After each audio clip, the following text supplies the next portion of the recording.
Hello everyone, my name is Pooja and welcome back to my channel PM Professionals. Today I'm going to talk about top 20 mostly used project management terms which are commonly used and twisted sometimes. So let's know more about my top 20 project management terms just for you. So if you like this video, click on the like button, and to know more about project management, do subscribe my channel. Let's get started. Number 1. The PMO. The projects or the programs or the portfolio management office. The PMO is a function within an organization which supports projects, programs or portfolios that improves project management by standardizing the process and improving efficiency. PMO creates and maintains project documentation and best practices, track metrics and offer training. The next one is sponsor. They are also known as project sponsor or executive sponsor, and the official definition for this is a person who ultimately has authority over the project to provide funding, direction and has full accountability on the project. The third one is stakeholders. So who is a stakeholder? The term stakeholder is used as a general term to describe individuals, groups or organizations that have an interest in the project and can mobilize resources to effect its outcome in some way. A formal definition of a stakeholder is an individual and organization who are actively involved in the project or whose interest may be positively or negatively affected as a result of project execution or successful project completion. Project stakeholders usually include the project manager, the customer, team members within the performing organization, and the project sponsor. The fourth one is SOW. The statement of work or scope of work is essentially the definition of the work to be performed. It contains multiple elements such as objectives and related background information, tasks of the contractor, performance requirements for deliverables, performance schedule, and many other information for the project defining the work to be performed. Number 5. WBS. The work breakdown structure. We also discussed briefly about WBS in our previous video, wherein we talked about the project management life cycle, and during the second phase of life cycle, which is the planning phase, the business analyst collaborates with the technical team to create the work breakdown structure, and once the work breakdown is ready, it will be further detailed out into tasks, subtasks which will have estimation duration associated with it. The next one is milestones. You hear different milestones, you hear different points on the schedule. So basically a milestone is a specific point in time within a project life cycle used to measure the progress of a project towards its ultimate goal. Sometimes you see them marked as like black diamond, which indicates a milestone on your project. Number 7. Baseline. So baseline is a state where a project can become a failed project or a successful project. The simple definition of a project baseline is the starting point of your project plan. Once it's established, you use it to measure progress and overall performance basis this baseline. Number 8. The Gantt chart. It's one of the most popular and useful ways of showcasing activities displayed against time.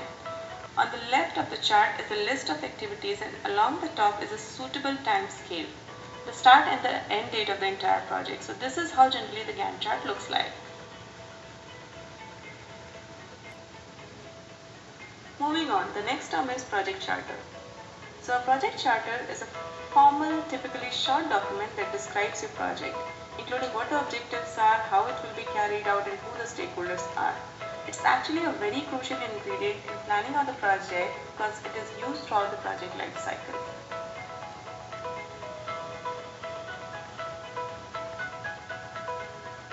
Number 10. Action plan. Also known as work schedule, work plan. So what exactly is all that? Well, it really is the project plan that tells the project manager all the tasks that needs to occur to complete the project with responsibilities and due dates. The next one is number 11, the triple constraints.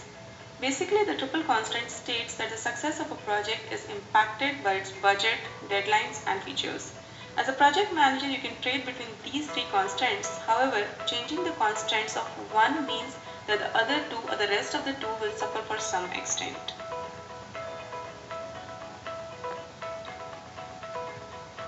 Number 12. RACI chart.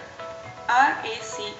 RACI chart is simply responsibility assignment matrix, wherein the full form of RACI is responsibility, accountable, consulted, and informed.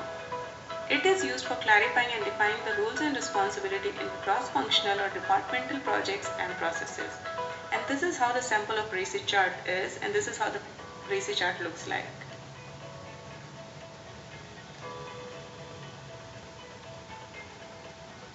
Number 13. Risk. Risk is an unexpected event that can affect your project for better or for worse. Risk can affect anything: people, process, technology, and resources. And generally these risks are logged into one log, which is called risk log. Here is a sample of risk log. Number 14. Issues. Let's understand what is an issue. An issue is a problem that has been encountered while executing project activities. Also, to understand it simply, we can say risks which were not mitigated on time and had occurred in past is an issue. And to maintain or to record these issues, the issue log is maintained, and this is how the issue log looks like.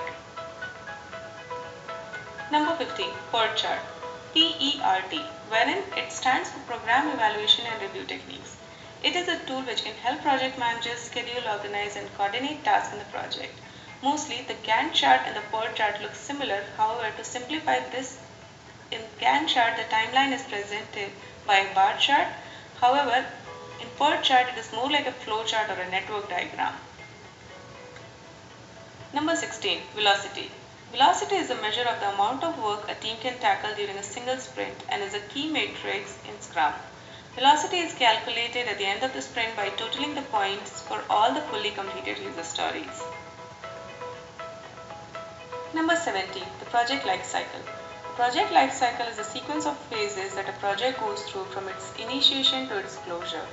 Although projects are unique and highly unpredictable, the standard framework consists of some standard phases, which are initiation, planning, execution, monitoring and control, and the final step, which is closure. Number 18. CCB. A change control board is sometimes known as configuration board as well. It's basically a group of individuals mostly found in software related projects, and the group is responsible for recommending or making decisions on requested changes to baseline work. Number 19. Hybrid methodology.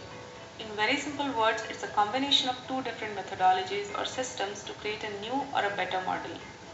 For example, if there is a project which is partially aligned with Scrum or partially compatible with Kanban framework, in such a scenarios we might have to use a hybrid method, which could be the Scrumban. And last but not the least, number 20, EVM. Earned value management helps the project manager to measure project performances. It is a systematic project management process used to find variances in project based on the comparison of work performed and work planned. It is also used on the cost and schedule control and can be very useful in project forecasting. So this was the top 20 mostly used project management terms. So thank you everyone. Thank you for watching this video.